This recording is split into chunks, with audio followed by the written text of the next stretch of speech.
Boa noite, pessoal.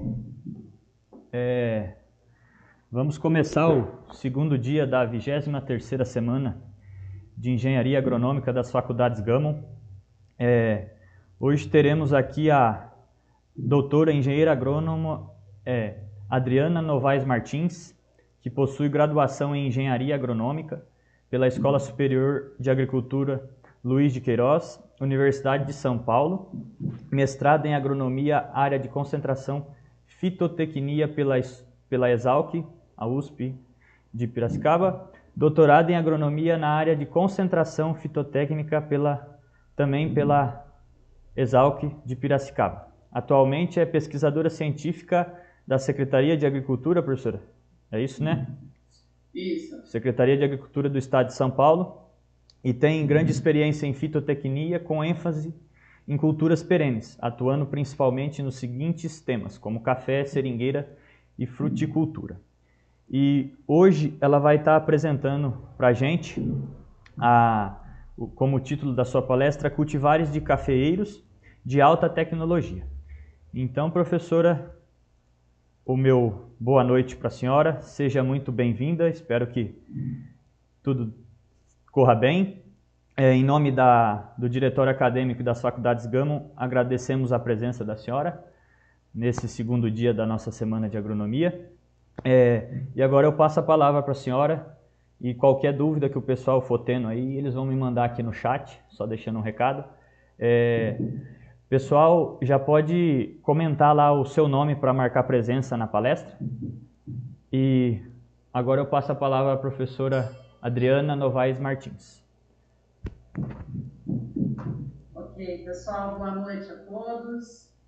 Agradecer inicialmente o convite para a gente poder bater um papo hoje aqui, né, nesse evento da Faculdade Gama. É sempre um prazer poder colaborar. Hoje nós vamos conversar um pouco sobre café, vamos falar sobre cultivares de alta tecnologia e falar um pouco sobre melhoramento genético na cafeicultura, tá bom? Espero realmente que nós não tenhamos nenhum imprevisto, né? Essa nossa nova era tecnológica aí, às vezes a gente tem umas oscilações aí na internet, mas eu espero que a gente consiga transcorrer aí sem maiores problemas a nossa palestra. Bom, pessoal, como o Arthur falou, né, a gente já tem aí algum tempo na engenharia agronômica, né, já são algumas décadas, e trabalhando bastante tempo com café. Café é uma cultura tradicionalíssima do estado de São Paulo, né, como o Brasil como um todo, mas São Paulo tem a história fincada, né, na cultura do café, e é uma cultura fenomenal, né? É uma planta sui generis, é uma planta que instiga a gente a estudar e a conhecer cada vez mais sobre ela. Bom, então vamos lá falar um pouquinho sobre café. Se por um acaso aparecer algum problema aí na apresentação das imagens, por favor me avisa, tá? Vamos falar um pouquinho sobre café então, pessoal. Vamos lá. Café é uma planta da família Rubiaceae, gênero Coffea.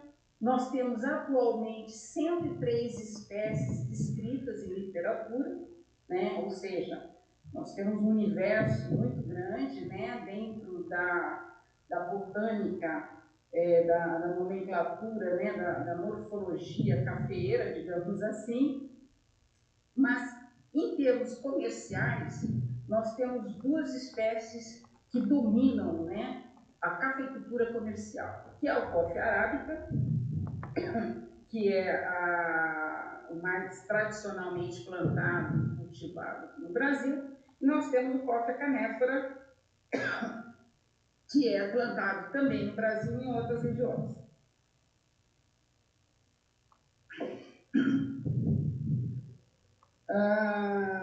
Originalmente, pessoal, o café... Só um minuto. Originalmente, café, pessoal, vem de áreas sombreadas, é uma planta de meia sombra, que a gente chama, São arbustos pequenos, perenes, e produzem frutos muito miudinhos, né? Frutos pequenos. Ele não é muito parecido com o café que nós conhecemos atualmente. Tá? É uma planta que, no seu modo selvagem, né, digamos assim, tem características bem diferentes desse cafezal, né, desses cafeeiros que nós estamos aqui acostumados a ver. Se a gente parar para pensar, essas mudanças todas, que em algumas pessoas, né, em algumas situações chamam-se domesticação, eu prefiro chamar de adaptação, são mudanças resultantes do próprio processo de evolução natural e também do melhoramento genético, né, do manejo com que as pessoas, né, com que o ser humano trabalha essas plantas no sentido de conseguir, digamos assim, aquilo que me interessa. No caso do café, que são os frutos, né? E se a gente pensar desse jeito, nós vamos ver que não só isso acontece com o café, né? Eu peguei aqui um slide do professor Dr. João Antônio da Costa Andrade da Unesp para exemplificar isso que eu estou falando para vocês, né? Dá uma olhada como as espécies vegetais eram, né, algumas delas, antes do advento do melhoramento genético. Né? A primeira foto que vocês veem ali em cima é melancia, né? A melancia, na forma selvagem dela, é desse jeito aí, né? Dá uma olhada do lado, o milho. Já pensou, né? Se a gente tivesse que cultivar o milho desse jeito, né? Hoje você vê aquele milho de alta produtividade, de alta tecnologia, é tudo resultado, né, digamos assim, do manejo, do melhoramento genético nessas espécies. A banana selvagem, pessoal, é uma banana que tem semente, tá? Eu trabalho bastante com banana também, né? E a gente pode ver aí uma fruta, já pensou como uma banana, né? Mas é assim que ela se manifesta no seu habitat natural, na sua expressão selvagem, que a gente diz, né? Ao lado da banana, essa frutinha aí amarelinha, é berinjela, né? Nada a ver com a berinjela que nós conhecemos atualmente, né? Embaixo nós temos, de um lado, a cenoura. Dá uma olhada, né? Olha como mudou, né? Essa é a cenoura na sua fase, na sua forma selvagem. E do lado nós temos brócolis. Então, se a gente parar para pensar, o que acontece? A própria evolução natural, com a ajudinha, né, do ser humano, né, no processo de melhoramento genético, vai modificando as espécies para que elas atendam à necessidade de consumo, digamos assim. E com isso, hoje nós temos a melancia com interior vermelho, adocicada, já temos hoje melancia sem semente, nós temos as espigas de milho, né, cada vez mais cheias, mais exuberantes, nós temos banana sem nem vestígio de semente, e por aí vai. Isso é resultado, pessoal, de um trabalho genético que é feito ao longo de anos e anos e anos. Nós estamos falando aqui de séculos e séculos e séculos. Bom, o melhoramento genético é algo que ele já era feito sem se saber que era o melhoramento genético, né? A partir do momento que o homem começou a cultivar, ele automaticamente começou a selecionar. E essa seleção inicial é o princípio de todo o trabalho do melhoramento genético que a gente conhece hoje. Ok? Vamos lá. Vamos falar um pouquinho mais, então, agora especificamente de café.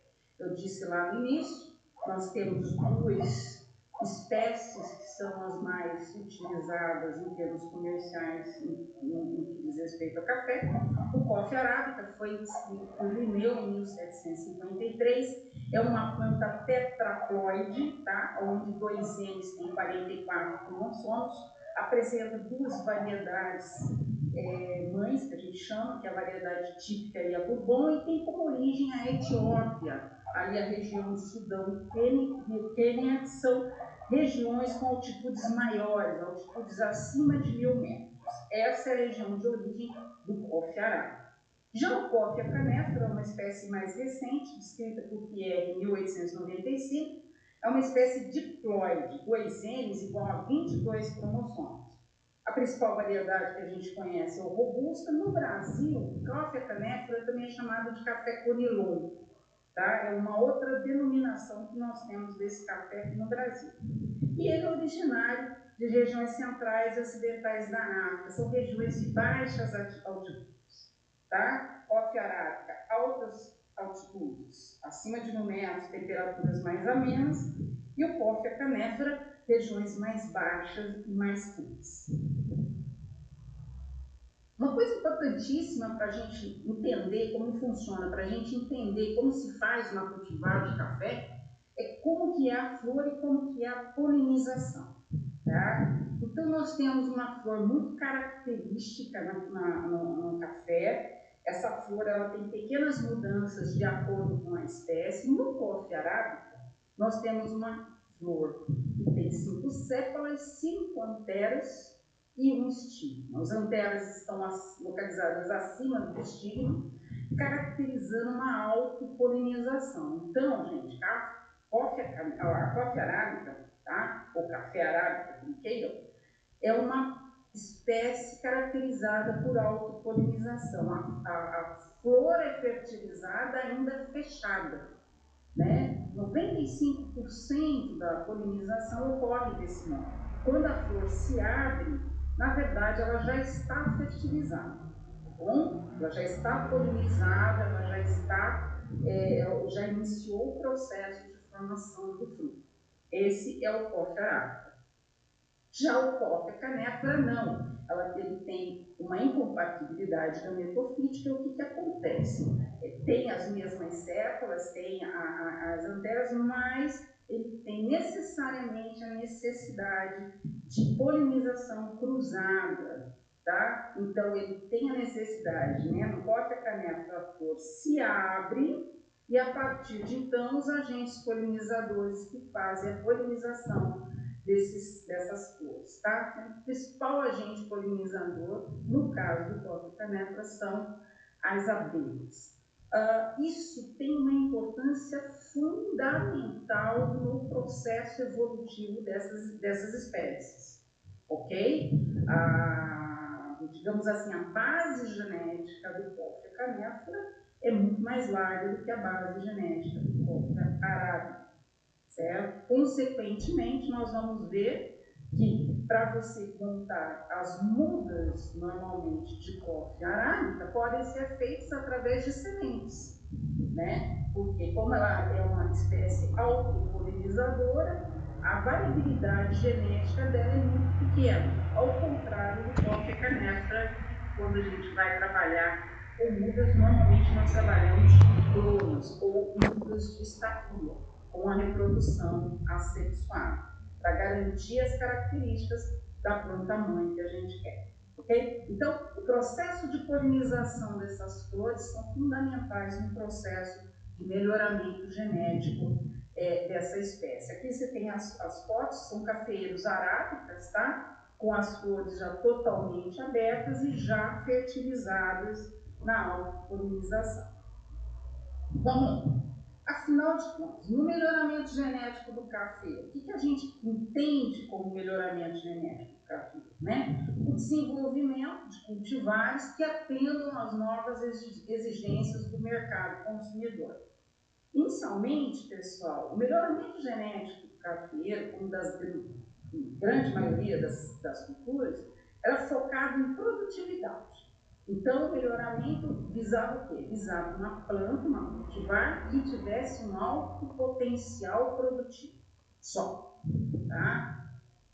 Com o passar do tempo, foi se observando que existem outras características que a gente precisa ter no café, né? Que não só produção. Então, hoje, a gente tem um melhoramento genético focado em 5 itens fundamentais: a alta produtividade, a tolerância a pragas e doenças, a tolerância ao déficit hídrico, rusticidade e qualidade de bebida, certo? Nós precisamos ter alta produtividade por causa da rentabilidade, tolerância a pragas ou doenças para utilizar cada vez menos insumos químicos, que é uma tendência do mercado, tanto nacional como principalmente do mercado nacional, como principalmente do mercado internacional. Tolerância a déficit hídrico, porque nós temos visto as mudanças que estão acontecendo em termos climáticos, não tanto na quantidade total de chuva, mas sim na distribuição dessa chuva no decorrer da safra. A rusticidade, que é a adaptação a diversos sistemas produtivos, e qualidade de bebida, porque café hoje não é somente uma commodity, né? Como é milho, como é soja. Antigamente, café era simplesmente uma commodity, hoje ele já entra em nichos de mercados de acordo com qualidade de bebida. E é um segmento extremamente rentável da cafeicultura. Muito bem. Começou o melhoramento genético do café no Brasil, né? É antigo, vai lá de 1727, quando começou, entrou típica, aí a gente foi para o bourbon vermelho, bourbon amarelo, são as duas principais variedades, né, de café, e depois começaram as hibridações, né, ou os cruzamentos propriamente ditos. Aí veio Capurra. Em 1952 surgiu o Mundo Novo, que até hoje é uma variedade muito cultivada, muito plantada. 1972 o Capuaí. Depois, em 1970, entrou a ferrugem no Brasil, a principal doença da cafeicultura, e aí começaram a ser necessário desenvolver fontes de resistências para essa doença. Então entrou o timor, que é um outro genótipo muito importante. Depois, na década de 1990, surgiu o Sachimor, certo? Que trouxe, através da hibridação, do cruzamento da Vila Sachi com o híbrido do Timor, uma característica de qualidade de bebida diferenciada. E, finalmente, na década de 2000 e 2010, surgiram as novas cultivares, são chamadas cultivares tecnológicas. Ok? Vamos lá. Em termos de variedade, a gente tem a típica, que é o Coffea arábica, né? Também variedade típica, que é conhecido como Sumatra. Quando a gente vai ler a história do café, aparece muito Sumatra, que é conhecido como mãe de todos. Por que isso? Porque foi o café introduzido da Etiópia no Brasil em 1727, tá? Para quem não sabe, o café entrou no Brasil em 1727 através do Pará, tá? O híbrido do Timor, que é um híbrido natural de Coffea arábica com Coffea canephora, né? Ou um cruzamento natural, que trouxe principalmente a característica de tolerância fitossanitária, principalmente visando a ferrugem. E o Vila Sachi, que é um mutante natural do Bourbon, também é um Coffea arábica, né? Que tem como principal característica o gene ananicante, né? Ou seja, ele diminuiu o porte, são plantas mais baixas, e a melhoria na qualidade da bebida daquelas cultivares que vão ser desenvolvidas a partir, então, desses genótipos iniciais do café. Então, tudo isso tem que ser guardado, né? Nós temos uma história de séculos do café no Brasil, né? E isso tudo é guardado nos nossos bancos de germoplasma. No caso da gente, da Secretaria da Agricultura do Estado de São Paulo, é o Instituto Agronômico de Campinas, que é o detentor desse banco de germoplasma, e nós temos germoplasma de café armazenado de 3 maneiras. Alguns são armazenados em termos de lavoura, cultivados, né, a campo, outros são condicionados em viveiros ou estufas ou casas de vegetação, e temos aqueles que também ficam armazenados em tanques com nitrogênio líquido. Tá? Essas são as 3 formas de manter os genótipos de café aqui em termos de Brasil. Bom, vamos ao que interessa agora, né? Vamos falar contamos um pouquinho da história do melhoramento genético do Brasil. Vamos falar agora sobre café comercial, tá? De todo o café plantado no Brasil, pessoal, 85% está embasado em 2 cultivares, Mundo Novo e Catuai, tá? Apesar de nós termos hoje uma infinidade de cultivares de café arábica, 85% do parque cafeiro está embasado nessas 2 cultivares. Nós temos uma média nacional de produtividade em torno de 25 sacas de café beneficiado por hectare, mas a gente tem um potencial muito maior.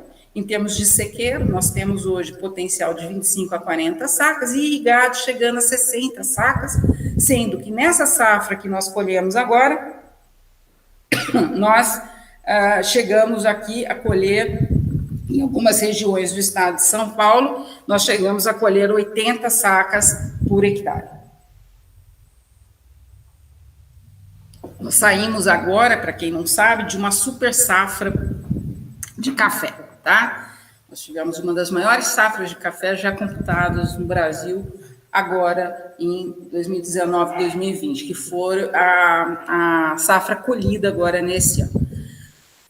Agora vamos lá, vamos falar de cultivares tecnológicos. Como é que a gente faz para identificar qual é o melhor cultivar ou as melhores cultivares a serem implantadas em um projeto de café? Vamos supor, todos nós agrônomos fomos contratados e agora a gente tem que montar um projeto. Aí nós vamos implantar 300 hectares de café.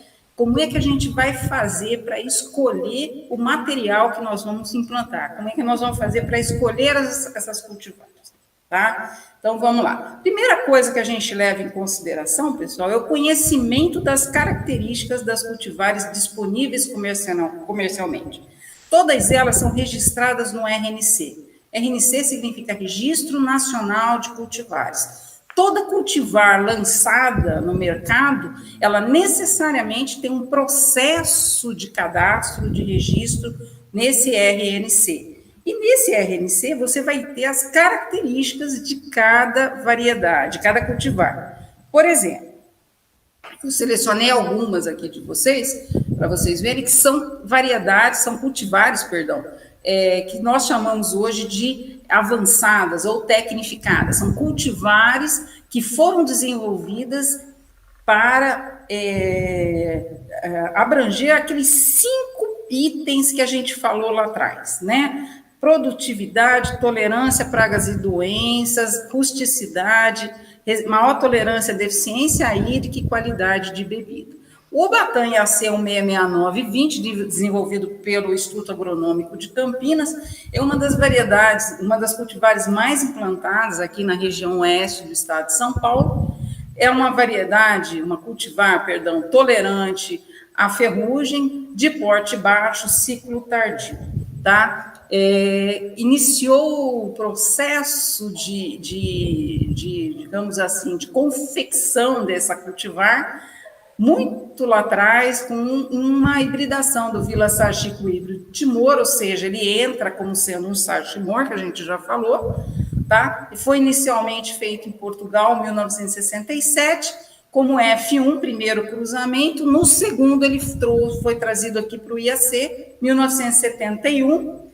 Em 1977, o F2 foi cruzado com Catuai vermelho, e em 1996 o Obatã foi lançado, ele já era F6, né? Então dá uma olhada na quantidade de tempo necessário para se desenvolver uma cultivar de café, tá? Estima-se entre 25 a 30 anos o tempo necessário para que uma cultivar de café seja efetivamente lançada no mercado. Catuai 144 e o Catuai AC62 são 2 dos catuais que fazem parte daquele grande parque de 85%, né, da cafeicultura nacional, que é um cruzamento entre Caturra Amarela e Mundo Novo, tá? E ele apresenta 75%, o Caturra apresenta 75% da carga genética de Bourbon e 25% do Sumatra, que é aquele inicial lá de 1727 que entrou no Pará, Tá? Características do catuai, tanto o 144 quanto o 62, o 144 é o vermelho, o 62 é o amarelo, tá? Na foto aí vocês veem, em primeiro plano, o catuai 62 amarelo, em segundo plano, o catuai 144 vermelho. Excelente qualidade de bebida. O catuai, ele tem o plantio dele voltado realmente para a qualidade de bebida, maturação de média tardia, mas ele não trouxe com ele a tolerância à ferrugem. Então, são cultivares que são suscetíveis à principal doença da cafeicultura nacional. Aí a gente vai no IAC 125RN, foi lançado recentemente, tá? Ele foi lançado há cerca de 10 anos atrás. Ele também é um Sarchimor, foi lançado em F7, né? O Batam, por exemplo, foi lançado em F6, ele foi lançado em F7. É uma cultivar fenomenal, de porte baixo, maturação precoce, é uma máquina de produzir café, certo? Tem um potencial de produção que beira os 80 sacos por hectare. Lembrem-se que nossa média é de 25, tá? E ele tem características fundamentais de resistências fitossanitárias. Ele é resistente à ferrugem e ele tem uma resistência ou tolerância a nematóide, principalmente ao meloidógeno exígua, que é um problema sério na cafeicultura nacional, principalmente na cafeicultura paulista. Esses que a gente falou até agora são do Instituto Agronômico de Campinas. Agora a gente vai falar um pouquinho do IPR 100, que é uma cultivar que foi desenvolvida no Paraná, pelo antigo IAPAR, hoje IDR Paraná, mudou o nome. O IPR 100, ele tem como seus parentais catuai, tá? Ele veio de retrocruzamentos de catuai, ele é uma planta de frutos vermelhos, um potencial de produção muito grande, principalmente quando irrigado, mesma coisa do IAC 125RN. Tem uma maturação super tardia, enquanto a gente colhe o IAC 125 aqui na região oeste paulista em torno de abril, final de abril, comecinho de maio, nós vamos colher o IPR 100 final de julho, mais ou menos, né? Ele é tolerante a um outro nematóide, que é uma praga muito importante na cafeicultura, que é o Meloidógenes paranaensis, tá? Mas ele tem um inconveniente de ser suscetível à ferrugem. Mas é uma cultivar de altíssima tecnologia, tá? Responde muito bem à adubação, responde à irrigação e tudo mais. E daí a gente vai um pouquinho para Minas Gerais para falar do Topázio MG 1190, uma cultivar desenvolvido pela EPAMIG, que é uma hibridação, um cruzamento entre o catuai amarelo e o mundo novo. É um material espetacular em termos produtivos, ele tem um porte baixo, né? O catuai entrou com o gene ananicante aí no mundo novo, então ele tem porte baixo, uma maturação média, mas também é suscetível à ferrugem. Bom, essas são, então, as características. Quando eu vou escolher uma cultivar, eu vou lá no Registro Nacional e vou pesquisar as características de cada cultivar. Se eu quero uma cultivar de fruto vermelho, se eu quero uma cultivar de fruto amarelo, se eu quero uma cultivar de porte alto, de porte baixo, enfim, lá eu tenho essas características, né? Mas, além disso, nós temos que levar outras coisas em consideração na hora de escolha. Uma delas é o trabalho que a gente faz, né, na Secretaria da Agricultura, que é a adaptação das cultivares ao local de plantio. A gente chama de regionalização. Tá? É o seguinte, eu sei como é que é o Obatã, eu sei como é que é o Catuai, eu sei como é que é o Topázio, mas como que essas plantas vão se desenvolver na nossa região? Será que todas elas vão bem aqui na nossa região, aqui no centro-oeste paulista? Será que a mesma variedade que vai bem no sul de Minas, ela vai bem aqui também? Isso chama-se regionalização e é o que a gente faz, tá? E nós vamos ver nessa parte de regionalização, pessoal, a gente vê todas as características climáticas. Então, em termos de temperatura, por exemplo, né? Se eu estou numa região mais quente, eu vou optar por uma variedade, por uma cultivar que seja mais tolerante a altas temperaturas, com uso de irrigação, por exemplo, um catuai amarelo ou vermelho, ou mesmo um obatã. Se eu estiver numa região mais fria, por exemplo, estou aqui em São Paulo, mas eu estou na região de Serra Negra, por exemplo, eu já vou optar por cultivares mais precoces, tá? Que a gente consegue colher antes da entrada daquele inverno mais rigoroso. Então, essas características que a gente vai trabalhando na regionalização. A mesma coisa em termos de chuva. Se eu estou trabalhando numa área que tem um déficit hídrico superiores a 100 a 150 milímetros, eu tenho que fazer uso da irrigação. Se eu estou numa área de topografia montanhosa, vamos supor, eu já tenho que ter algumas outras características importantes na nossa cultivar, né? Eu tenho que trabalhar com resistência à ferrugem. Se eu estou numa região montanhosa, vai ser difícil lançar mão de pulverizações foliares, por exemplo. Né? Já trabalho com uma cultivar de porte baixo, visando adensamento, para poder otimizar a área que eu tenho de topografia acidentada. E assim vai. Os ventos, né? Se eu estou numa área de incidência de vento, eu já vou optar por usar os chamados quebra-ventos, né? E materiais que tenham resistências fitossanitárias mais específicas, como, por exemplo, mancha areolada, que é a bacteriose do café, né? A bacteriose, ela normalmente em áreas de vento, com a rasgadura das folhas, essa bactéria vai entrar no café e causar doença. Então, por exemplo, eu escolho uma IPR 102, que é uma cultivar desenvolvida no Paraná, que tem tolerância à mancha areolada.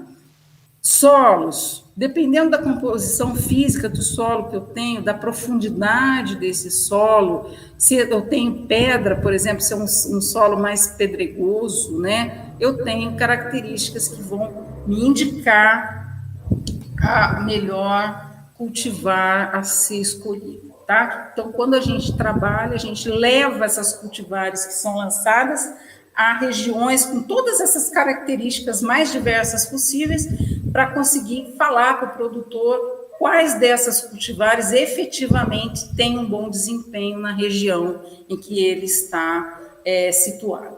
Além disso, além da região, né, das características edafoclimáticas, ou seja, de solo e de clima de cada região, nós temos também a adaptação dessas cultivares aos sistemas de plantio e o próprio manejo da lavoura, né? Cada produtor, cada região tem características de plantio, de manejo, e a gente tem que saber como essas cultivares vão se, digamos assim, vão se comportar nesses sistemas, tá? E para isso nós temos que visualizar todas essas características, né? Poda, rusticidade, se é um sistema orgânico, qual é o espaçamento que ele vai utilizar, ciclo de maturação, se tem nematóide, se não tem, enfim, todas essas características. Por exemplo, quando a gente trabalha com um sistema de produção que visa a poda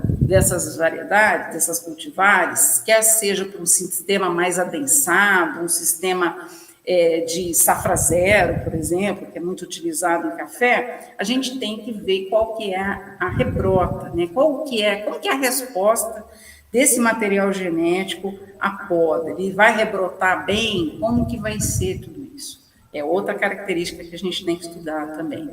A própria rusticidade, né? Tolerância às pragas e doenças, altas temperaturas e deficiência hídrica, mesmo porque nós temos situações de produtores que, por opção, por necessidade, não dispõem de condições de manejo adequado. E nós temos que ver qual seria o material genético mais adequado naquela situação.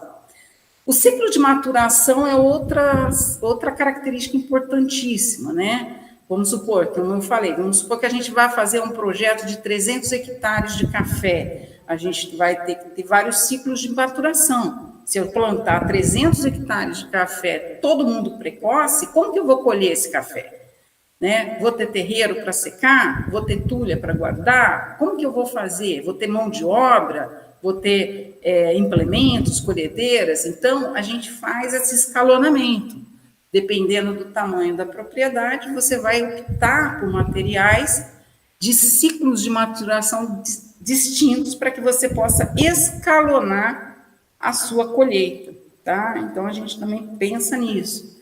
O espaçamento, né, que é totalmente dependente da topografia do teu terreno, da mecanização, o que você vai mecanizar ou não da sua lavoura, se você vai adotar sistema de podas ou não. Então, o espaçamento a ser utilizado, e aí a gente trabalha com materiais mais específicos para café adensado, café de pote mais baixo vai para maior adensamento, café de pote mediano já vai para um outro sistema de plantio com outra densidade de planta. Uso de irrigação, que, a meu ver, na cafeicultura hoje é uma necessidade, né? Ela deixa de ser uma opção para ser uma necessidade. Infelizmente, nem todas as áreas cafeeiras dispõem de água suficiente para irrigar. Nossa região aqui, por exemplo, de Garça, é característico nisso. Nós temos propriedades que simplesmente não têm água para irrigar, né? Mas a irrigação hoje é um pré-requisito na cafeicultura. Na minha opinião, quando se fala de projeto de implantação de uma lavoura cafeeira, você subentende-se que ela tem que ser irrigada. E aí, que tipo de irrigação que vai usar, né? A gente tem desde a irrigação localizada, por gotejo, até pivô central, nós temos aspersão sobre copa, né? Temos o pivô lepa, enfim, a gente tem vários sistemas de irrigação na cafeicultura. Mas hoje em dia, pessoal, café é automaticamente ligado à prática da irrigação. Presença de nematóide na área, né, que é um complicômetro, vamos dizer assim, na cafeicultura, e é onde a gente trabalha não só com manejo de solo, mas hoje, graças a Deus, nós já temos cultivares tolerantes a grande parte dos nematóides que são maléficos à cafeicultura, né? Além disso, nós podemos lançar mão da enxertia e enxertar o café arábica no porta-enxerto de café de Coffea canefra, que seria, no caso, o Apoatan 2268 mais utilizado. Coffea canefra, esse Apoatan 2268, ele tem tolerância aos nematóides. Controle fitossanitário, depende muito da capacidade de cada empreendimento, né? No caso de você trabalhar essas cultivares em sistemas de manejo que comportem esse controle fitossanitário ou não. E no caso do sistema orgânico, né? Hoje tem vários produtores que querem, né, que venham buscar com a gente material genético para plantio em sistema orgânico. E aí a gente leva em consideração, principalmente, tolerância a pragas e doenças, mas a gente também leva em consideração outras características desses materiais, como alta produtividade, como um bom enraizamento e a possibilidade de se trabalhar em espaçamentos menores, né, em estandes mais adensados. Okay? Hoje a busca por cultivares para cafeicultura orgânica é muito grande e muito interessante também o que nós temos disponível. Por fim, a adaptação das cultivares à colheita e preparo dos grãos, né? Está diretamente ligado à qualidade de bebida do seu produto final. Então, o que nós temos? Se essa área vai ser colhida mecanicamente, você trabalha com variedades que são mais adaptadas, com cultivares mais adaptados à colheita mecânica, né? Então, já são materiais que têm uma resistência maior à desfolha, que têm ramos mais flexíveis, que vai se adaptar melhor à colheita mecânica. Além disso, a qualidade de bebida, dependendo do que você vai querer. Não, eu vou produzir café para vender como commodity, ou eu vou produzir café especial, ou não, eu quero produzir café para concurso.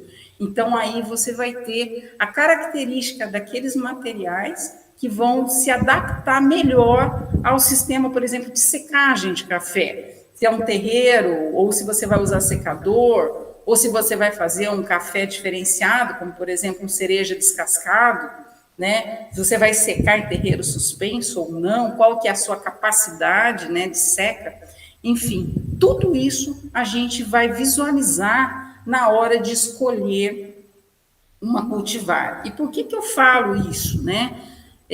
Lembre-se sempre que café perene, né? Uma vez que você escolheu a cultivar e implantou aquele cultivar, você tem lá 30, 40, 50 anos para conviver com aquele material. Então, se a gente partir de uma escolha errada, pessoal, a gente leva essa escolha, esse erro, por mais de décadas, né? E isso reflete diretamente na rentabilidade do nosso empreendimento. Então, eu costumo dizer que a escolha do material genético, a escolha do cultivar correto, das cultivares corretas, né, na cafeicultura é como o alicerce de um prédio, né? Você tem que fazer esse alicerce muito bem feito, muito bem embasado, para que o seu prédio não venha desabar lá na frente. Assim é a cafeicultura. E para encerrar, gente, o que eu tinha para falar para vocês, eu vou falar um pouquinho do trabalho que a gente faz aqui na Secretaria da Agricultura, aqui na região oeste de São Paulo, que a gente trabalha, então, com a caracterização e regionalização de cultivares de café arábica, aqui na região de Garça. A gente tem uma área grande, experimental, aqui no município de Veracruz, né, que fornece para a gente resultados para toda a região oeste paulista, tá? A gente trabalha na campo, isso é uma foto aérea do nosso experimento, ok? A gente tem aqui uma área, são cerca de 2 hectares de experimento que a gente tem, onde nós estamos avaliando atualmente 20 cultivares diferentes, tá? A gente já está encerrando esse trabalho, nós terminamos a 5ª colheita já, e a gente tem agora, já está começando a tabular esses dados, né, para dar esses resultados para o produtor de quais são as principais cultivares que foram adaptadas ao sistema irrigado aqui na nossa região.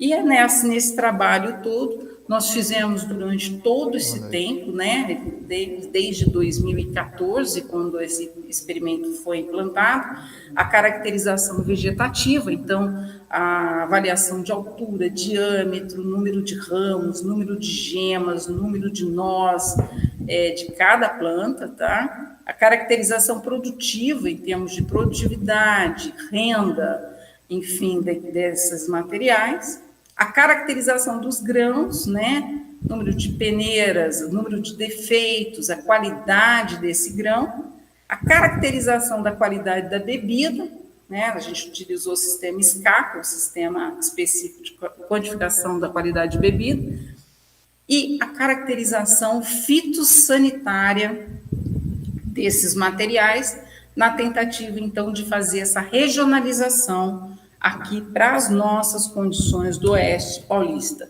Isso aqui são fotos da gente, das avaliações de qualidade de bebida, né? A gente faz rodada com os degustadores, né? Então, eles vêm, a gente faz essa rodada para se avaliar a qualidade de bebida de cada material em cada safra. Uma caracterização que nós fazemos em termos de desenvolvimento vegetativo, a gente está fazendo a parte de quantificação de sistema radicular. Então, a gente coloca um scanner de raiz, né? A gente tem tubos de acrílico que são colocados no solo até a profundidade de 1 metro, e depois, periodicamente, nós levamos até lá um scanner de raiz e fazemos a imagem do sistema radicular dessas plantas, né? É uma imagem 360 graus a cada 20 centímetros, e depois essas imagens são colocadas em um software específico e nós quantificamos a quantidade de raiz, o diâmetro dessas raízes, o volume radicular. A gente identifica, por exemplo, se tem morte de raiz ou pontos de crescimento. Enfim, é um jeito da gente fazer a quantificação radicular da planta sem destruir a planta e sem precisar abrir trincheiras, né? Então, isso é um trabalho que a gente faz. Essas avaliações são feitas a cada 4 meses, né? Então, são 3 avaliações no ano, que a gente faz essas imagens dos sistemas radiculares dessas plantas. Tá? Até que a gente chega no final e a gente coloca uma planilha de custos, né? A gente consegue, com tudo isso, trabalhar qual é o custo, né, de produção e, consequentemente, a rentabilidade desses materiais que a gente usa na cafeicultura moderna, tá? Então, tudo isso, pessoal, que a gente trabalha na tentativa de colocar esses cultivares, essas cultivares de alta tecnologia, né, que a gente chama, em um sistema que, no final, tudo isso seja rentável. E, afinal de contas, na agricultura moderna, a gente precisa, entre outros, da rentabilidade do empreendimento, tá? Então, a gente chega nisso sempre visando uma cafeicultura de baixo impacto. O que é isso? É uma cafeicultura onde o uso de insumos, sejam eles químicos, biológicos ou a própria água, seja feita de maneira racional, ok? Para que no final você tenha um café em quantidade rentável e em qualidade para atender o mercado consumidor exigente. E uma das coisas que vale a pena a gente falar em termos de café, pessoal, é o seguinte: até algum tempo atrás, a gente produzia café assim, eu vou produzir o café para vender e vou vender o café. Hoje a gente produz o café que o mercado quer comprar. Tá? Hoje o sistema de produção de café, ele não deixa mais, ele não tem mais digamos, aquela alternativa de você fazer o que você quer. Você tem que produzir aquilo que o mercado quer comprar. Então, para isso, a gente tem que estar de olho em praticamente tudo isso que eu falei e mais um pouco, né? Porque você tem que atender às exigências desse mercado que cada dia que passa está mais forte, está mais exigente, está mais atento ao produto que ele está consumindo. Tá? Isso é muito comum na fruticultura, eu que trabalho bastante com fruticultura, né? Antes a gente produzia de qualquer jeito, né? Hoje não, hoje já existe todo um trabalho de segurança alimentar muito importante em termos da fruticultura, e esse trabalho que já é feito há algum tempo na fruticultura chegou ao café. Então, hoje, todo o trabalho não só de sustentabilidade ambiental, tá? Mas de segurança alimentar é fundamental para que se tenha lucratividade, digamos assim, na cafeicultura brasileira, ok? Pessoal, era isso que eu tinha para falar para vocês. Eu fico aqui à disposição. Eu deixo aí também para vocês o meu e-mail, tem o meu telefone. Esse telefone tem o WhatsApp, tá? Hoje nós estamos na era do WhatsApp. Fiquem à vontade também, se quiserem saber mais alguma coisa, depois de tudo isso, anotem aí, eu fico à disposição. E se alguém tiver algum tipo de pergunta, alguma dúvida, estou aqui para tentar responder. Obrigado, pessoal. Muito obrigado, senhora professora Adriana. O pessoal aqui já está mandando as perguntas. Então aí, pessoal, só para escutar, quem tiver perguntas, manda no chat aqui do YouTube para a gente, ou manda no meu WhatsApp privado aqui para a gente perguntar para a professora. Professora, antes de começar, já vou agradecer mais uma vez a presença da senhora, pelo tempo disponível para passar esse conhecimento para a gente. Agora deixa eu ver a pergunta do primeiro aluno aqui. O Lucas Paiva, professora, perguntou: qual a forma correta de correção em profundidade de alumínio para a cafeicultura? Ou a influência é baixa nessa cultura? Lucas, né? Lucas Paiva. Lucas, não é, a influência é muito alta, nossa mãe do céu, né? Hoje mesmo eu estava vendo aqui análise de solo com grandes teores de alumínio, né? E o trabalho que a gente faz na cafeicultura é, lógico, um trabalho preventivo, né? Então a gente trabalha muito com a parte de gessagem no pré-plantio, né? O gesso é muito utilizado para fazer esse carreamento, né, do alumínio, né, do perfil do solo. E quando a lavoura já está implantada, né, que, por exemplo, é essa análise de solo que eu estava vendo justamente hoje, é a calagem misturada com o gesso, né, principalmente com o gesso, por cobertura mesmo, né? E a gente faz esse trabalho anualmente. Outro trabalho que a gente faz isso é associar muito, Lucas, o manejo de mato. Então, hoje, o cultivo da braquiária na entrelinha do café associado ao uso do gesso tem feito um trabalho fenomenal para a gente fazer essa correção em termos de alumínio, ok? Mas a gente tem esses problemas aqui em São Paulo, viu? E é muito frequente. Certo, professora. Então vamos para a próxima aqui, que o pessoal tem bastante dúvida aqui. O aluno Fernando Lopes pergunta: o que se pode fazer no manejo para tentar deixar uma florada mais uniforme no café? Vou ser sincero para você, se você descobrir, me conta. O que nós temos é o seguinte: a florada do café é muito dependente na parte hídrica, né, da parte climática, né? Então, nós temos uma correlação positiva das floradas com a chuva, né? Por exemplo, então aumenta a umidade relativa do ar, os botões florais abrem, né? E a gente tem isso no decorrer, normalmente, o botão floral ele é formado no final de agosto, começo de setembro, e a partir de então ocorrem as floradas mais ou menos até final de outubro, começo de novembro.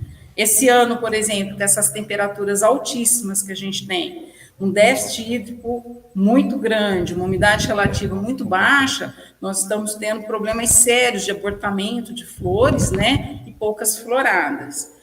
E floradas pouco expressivas também.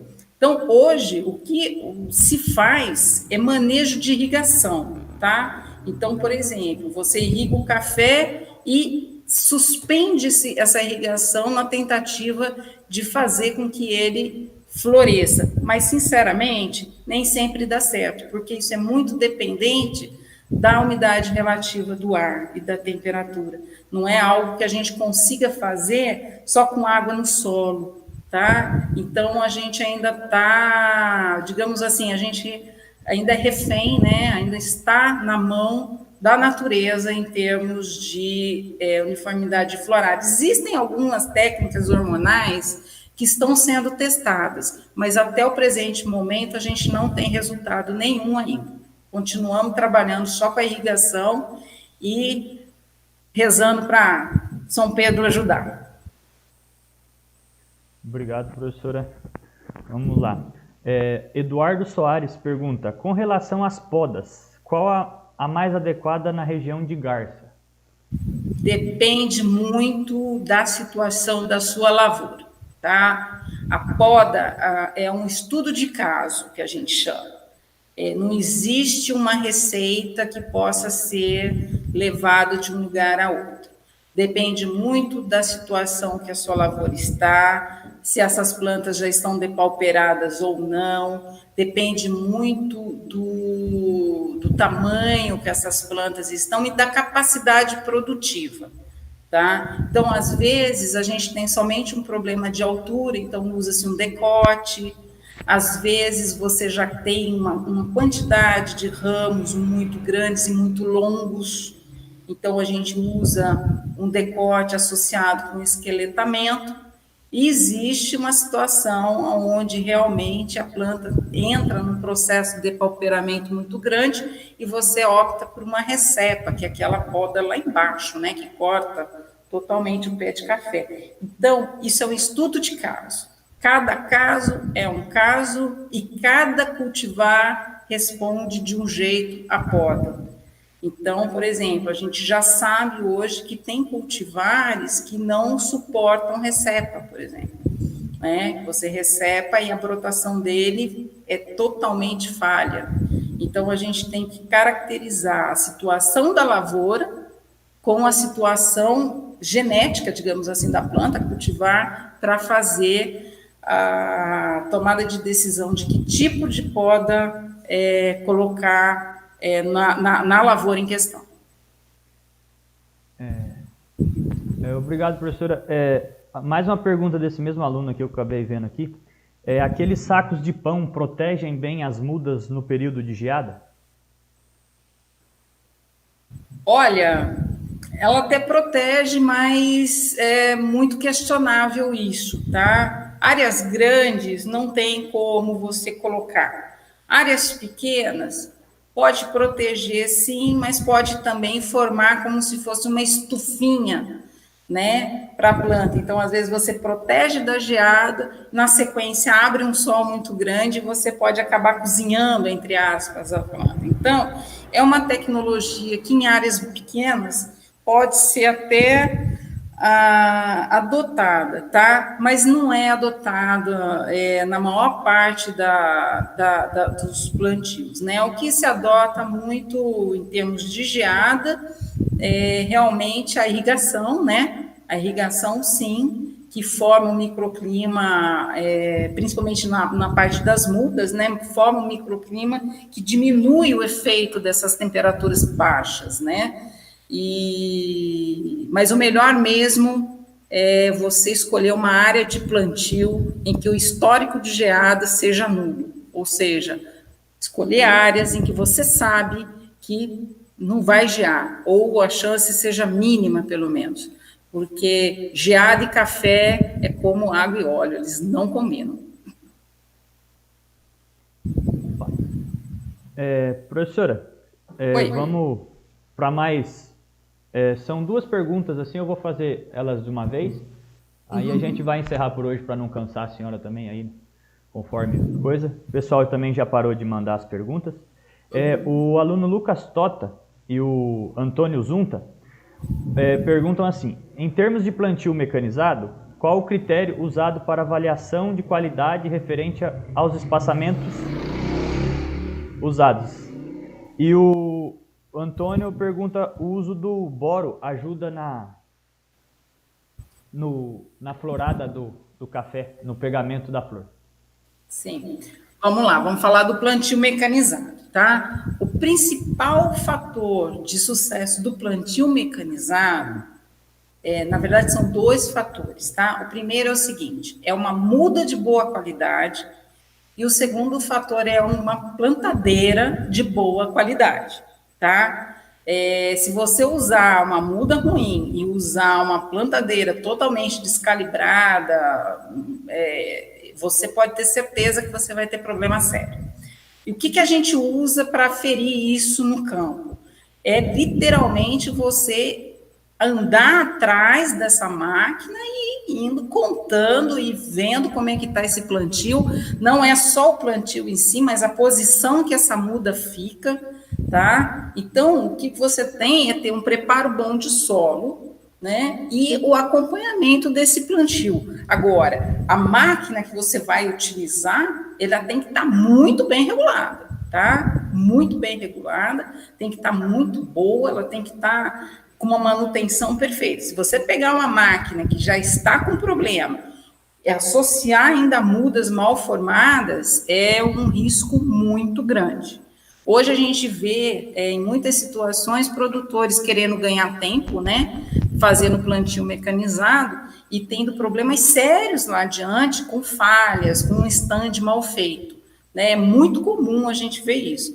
Então a gente tem que dosar e saber se a gente realmente está com um implemento bom e uma muda boa para fazer isso, ou se vale a pena plantar uma área menor e plantar, às vezes, manualmente, mas ter um sucesso de stand melhor. Que stand é fundamental na hora de você ter a rentabilidade do seu empreendimento, ok? Então, o plantio mecanizado depende disso tudo que eu te falei aí. Uma máquina bem organizadinha, bem adaptadinha e um bem regulada e uma muda de boa qualidade.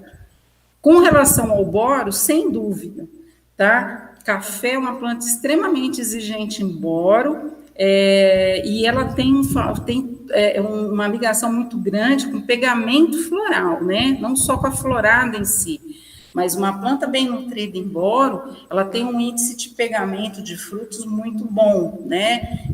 Lembra que eu falei que café arábica é autopolinizado, né? Ele poliniza com a flor fechada. Então, uma planta bem nutrida com boro, ela vai ter essa polinização e esse pegamento de fruto muito superior de uma planta que tenha deficiência em boro. É um dos micronutrientes, eu acredito, o boro junto com o zinco, são 2 micronutrientes muito importantes na cafeicultura. Professora, surgiu mais 2 perguntas aqui. Fica tranquilo. Eu posso tirar aqui essa apresentação? Pode ficar à vontade, professora. Se a senhora quiser ficar só a senhora na tela. Vou tirar aqui. Vou tirar aqui que eu estou falando aqui. Pronto. Então, professora, aí agora perguntam sobre a bienalidade, o Eduardo Soares, e sobre há alguma variedade que mantém a produção todo ano? Porque há uns 20 anos atrás a produção era ano sim e ano não. É a pergunta do Denis Canato. Tá certo. A bienalidade é uma característica do café, tá? Porque na fisiologia do café, eu comecei a minha palestra falando que café é uma planta sui generis, né? E ela é mesmo, porque ela é uma planta que ela tem desenvolvimento vegetativo ao mesmo tempo que ela tem a fase reprodutiva dela, né? A gente fala normalmente que a planta vegeta num ano para produzir no outro. Então, ela está agora aqui, nós acabamos de colher uma super safra, que eu falei, quando ela produz muito, relação fonte-dreno, tá, gente? Então, por exemplo, ela produziu muito, o que sobrou para ela vegetar é pouco. Se ela vegetou pouco, o ano seguinte ela produz pouco, porque a produção do café é sempre feita no ramo do ano, né? Então, por exemplo, ela produziu esse ano bastante, está vegetando pouco, o ano que vem ela vai produzir pouco. Automaticamente, sobra mais, digamos assim, nutrientes fotossintetizados para ela vegetar mais, e assim vai ano após ano. Isso é uma característica da planta de café. Falando de um termo bem simplório, tá? É lógico que tem outros mecanismos fisiológicos ligados nisso, tá? E essa bienalidade, ela é mais acentuada dependendo dos fatores climáticos que a gente tem, ok? A gente não tem ainda uma cultivar que tenha produção estável todo ano, tá? Mas a gente já tem manejos que consegue diminuir um pouco essa amplitude de produção de cada ano. Então, a gente tem, por exemplo, o IPR-100, eu falei dele na palestra, né, que é uma cultivar desenvolvida no Paraná, ela tem uma característica muito interessante em termos nutricionais, que a gente consegue fazer com que essa bienalidade seja menos expressiva. Ela existe, mas ela é menos expressiva. Quando você trabalha a alta-tecnologia, a tendência é que essa bienalidade diminua, tá? Essa amplitude diminua, e você consiga ter a produção e desenvolvimento vegetativo de uma maneira mais equilibrada. Mas a gente não tem ainda uma cultivar que vá realmente falar para você, ó, não existe bienalidade na cafeicultura. Isso é uma característica da planta de café, pessoal, tá? É uma característica. Agora, um manejo bem feito, um manejo eficiente, colabore muito para diminuir essa amplitude, sim. Obrigado mais uma vez, professora. O pessoal acho que já encerrou as perguntas. Pessoal, para quem, só um recadinho ainda antes de fazer a despedida para a professora, quem ainda não mandou o nome no chat do YouTube, por favor, mandar lá para contar presença às palestras. E professora, mais uma vez, muito obrigado em nome do diretório acadêmico das Faculdades Gammon, pelo tempo disponível, pela excelente palestra, e a gente fica muito feliz em poder estar recebendo a senhora aí, mesmo desse jeito via internet, mas foi de muito proveito a todos, em nome também do professor João, o coordenador do nosso curso, e de toda a diretoria da faculdade. Tá, joia. Eu que agradeço a oportunidade, viu, pessoal? Muito obrigada e fico à disposição. Qualquer outra dúvida que vocês tiverem, curiosidade, é só entrar em contato comigo, tá bom? Muito obrigada, pessoal. Uma boa noite a todos vocês. Pessoal, boa noite mais uma vez. Agradecemos a presença de todos. Curte aí o vídeo aí para ficar um pouco para frente aí, que vai ficar no YouTube depois, no canal aí. E só um outro recadinho. Ao pessoal que fez o depósito na minha conta, na conta do Arthur, favor conferir se foi feito o depósito referente se foi debitado o dinheiro, para a gente ter um controle aqui. Beleza, pessoal? Professora, mais uma vez, muito obrigado. E, pessoal, estamos encerrando a palestra por hoje. E amanhã teremos a palestra, vamos já avisar o pessoal sobre a palestra de amanhã, a agricultura irrigada dentro do contexto da gestão dos recursos hídricos, com a engenheira agrônoma mestre Priscila Silvério Sleutius.